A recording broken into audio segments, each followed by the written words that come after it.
আমাদের আগের জেনারেশন মানে আমাদের বাবা মা কিংবা দাদা দাদিদের সময় কেউ যদি তাদেরকে বলতো একসময় মোবাইল ফোন দিয়ে টাকা পাঠানো যাবে, বাজার করা যাবে, এমনকি বাসার সোফায় বসে পুরো দুনিয়ার খবর হাতে চলে আসবে, তখন হয়তো এই সবকিছুই তারা হেসে উড়িয়ে দিত।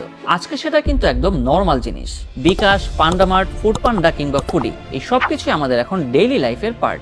ঠিক তেমনি আজকে এআই আর মেশিন লার্নিং শুনে অনেকে ভাবে এগুলো তো শুধু হলিউড আর বলিউডের মুভিতে হয়, আসল লাইফে কি আর এগুলো পসিবল? রিয়েলিটি হলো এই 2025 সাল থেকেই এই স্কিলগুলো আমাদের দেশের চাকরি, ফ্রিল্যান্সিং, এমনকি বিজনেসে সবচেয়ে বড় গেম চেঞ্জার হতে যাচ্ছে। লিঙ্কডইনের রিপোর্ট আমাদের সেম কথাই বলছে, শুধু এআই রিলেটেড জবের গ্রোথ হবে 30%-এরও বেশি। মানে আপনি যদি স্টুডেন্ট হন, প্রফেশনাল হন কিংবা ফ্রিল্যান্সার হন, এআই অ্যান্ড এমএল শিখতে পারলে আপনার জন্য সামনে শুধু অপরচুনিটিস আর অপরচুনিটিস। দরকার শুধু এগুলো নিজেদের কাজে লাগানোর মতো করে প্রিপেয়ার করা। আজকে আমি আপনাদের দেখাবো AI and ML skills map 2025। কোথা থেকে শুরু করবেন, কি কি শিখবেন, আর লার্নিং থেকে আর্নিং পর্যন্ত কিভাবে যাবেন। ভিডিওটি শেষ পর্যন্ত আমাদের সাথেই থাকুন।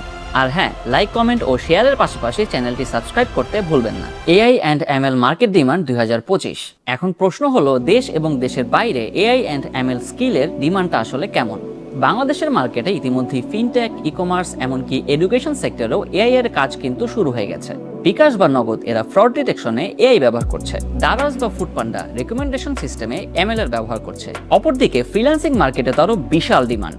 আপওয়ার্কের রিপোর্ট বলছে গত এক বছরে এআই রিলেটেড জবের ডিমান্ড বেড়েছে প্রায় 60%। আর গ্লোবালি গ্লাসডোর বলছে এআই ইঞ্জিনিয়ারের গড় বেতন বছরে $1,20,000-এরও বেশি। মানে একদিকে লোকাল চাকরি, অন্যদিকে ফ্রিল্যান্সিং এবং রিমোট জব, সব জায়গাতেই এআই অ্যান্ড এমএল স্কিলের ডিমান্ড আকাশ ছোঁয়া। Essential skills map, learning road map. ভাবুন আপনি একটা নতুন পার্কে ঢুকলেন, এআই অ্যান্ড এমএল পার্ক 2025।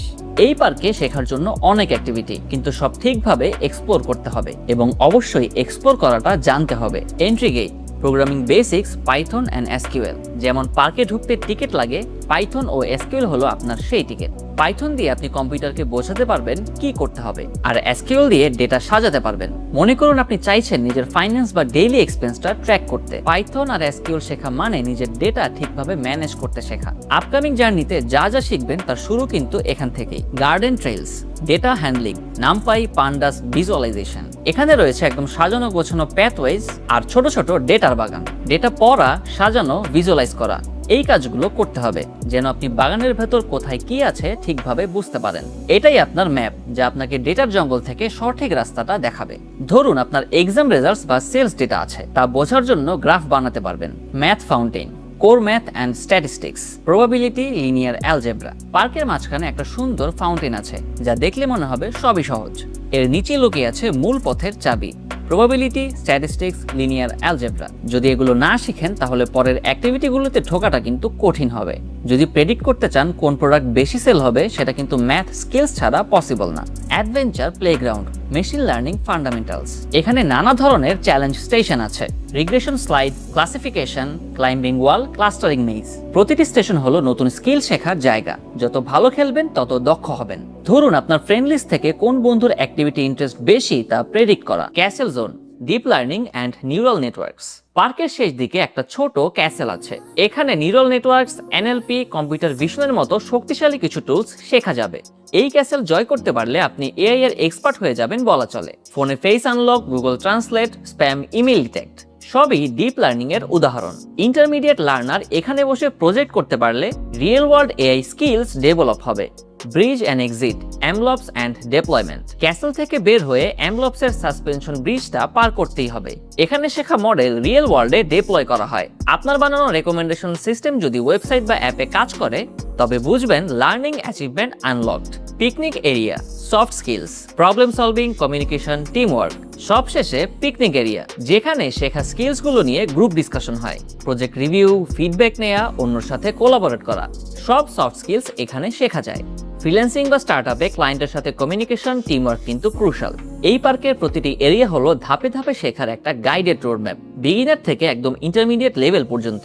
যারা প্রতিটি অ্যাক্টিভিটি ফলো করবে, তারা লার্নিং থেকে আর্নিং এর আসল ট্রেজার হান্ট করতে পারবে। Projects and practical work. কিন্তু একটা কথা মনে রাখবেন, শুধু টিউটোরিয়াল দেখে এআই শেখা যায় না। যতক্ষণ না আপনি নিজ হাতে কিছু করছেন, আপনার নলেজে কিন্তু ফাঁকফোকর থেকেই যাবে। বলেন তো, বই পড়ে কি কেউ কখনো সাইকেল চালানো শিখেছে? না, সাইকেলে উঠতে হয়, হোঁচট খেতে হয়, আছাড় খেতে হয়। এআইও ঠিক অনেকটা এইরকম। প্রজেক্ট ছাড়া এই শেখাটা ইনকমপ্লিট। কিভাবে কমপ্লিট করবেন সেই প্রশ্নটাই হয়তো এখন করবেন। ক্যাগেলে ছোট ছোট ডেটা সেট দিয়ে প্রজেক্ট করতে পারেন, বাংলাদেশের স্টার্টআপগুলোর জন্য চ্যাটবট বানাতে পারেন, ফ্রিল্যান্সিং এ ক্লায়েন্টের জন্য সেলস প্রেডিকশন কিংবা রেকমেন্ডেশন সিস্টেম বানাতে পারেন। এই প্রজেক্টগুলো শুধুমাত্র শেখার জন্য না, এই প্রজেক্টগুলো আপনার সিভিকে অন্যদের থেকে আলাদা করে তুলবে। আর্নিং অপরচুনিটিস, এত কিছু তো শিখতেছেন দিন শেষে ইনকামের জন্য, তাই না?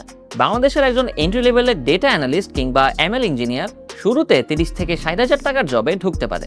সিনিয়র লেভেলে সেটা অনেক সময় 6 ফিগারও হয়ে যায়। ফ্রিল্যান্সিং মার্কেটে আওয়ারলি রেট $20 থেকে $50 কিন্তু নর্মাল, মানে প্রজেক্ট এক্সপিরিয়েন্স থাকলে খুব দ্রুতই কিন্তু আর্নিং শুরু করা যায়। আর সবচেয়ে বড় বিষয় হলো রিমোট জব। আজকে বাংলাদেশে বসেই অনেক ডেভেলপার ইউরোপ বা আমেরিকার কোম্পানিগুলোতে কিন্তু কাজ করছে, মাসে 2 থেকে 3 লাখ টাকাও স্যালারি পাচ্ছে। From learning to earning, the journey. কি শিখবেন, কেন শিখবেন, আর শিখে কি করতে পারবেন, কত টাকা ইনকাম করবেন, সবই তো জানলেন। এবার তাহলে কোশ্চেন হলো কতদিন লাগবে?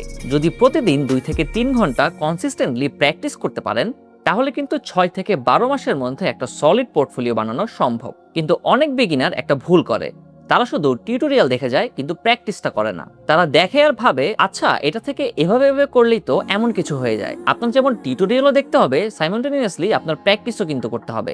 কারণ রিক্রুটার দেখবে আপনার প্রজেক্ট, গিটহাব রিপোজিটরি আর লিঙ্কডইন প্রোফাইল। তাই না ঘাবড়িয়ে ছোট ছোট প্রজেক্ট দিয়েই শুরু করুন এবং ধীরে ধীরে পোর্টফোলিওটা বিল্ড করুন। সবচেয়ে ইম্পর্টেন্ট কথা, যদি শুরু করার জন্য পারফেক্ট টাইম খোঁজেন সেটা কিন্তু আজই, এখনই। কারণ এআই অ্যান্ড এমএল এর জব মার্কেট 2025 সাল থেকে আরো স্যাচুরেটেড হবে। তাই আপনি যদি আর্লি মুভার অ্যাডভান্টেজ নিতে চান তাহলে কিন্তু আপনাকে এখনই শুরু করতে হবে। আপনি ছোট প্রজেক্ট দিয়ে শুরু করুন, কমিউনিটিগুলোতে জয়েন করুন আর আপনার প্র্যাকটিস চালিয়ে যান।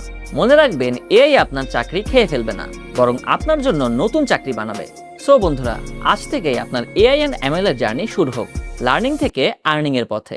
আমাদের সাথেই থাকুন। ভিডিওটি ভালো লেগে থাকলে লাইক, কমেন্ট আর সাবস্ক্রাইব করতে ভুলবেন না।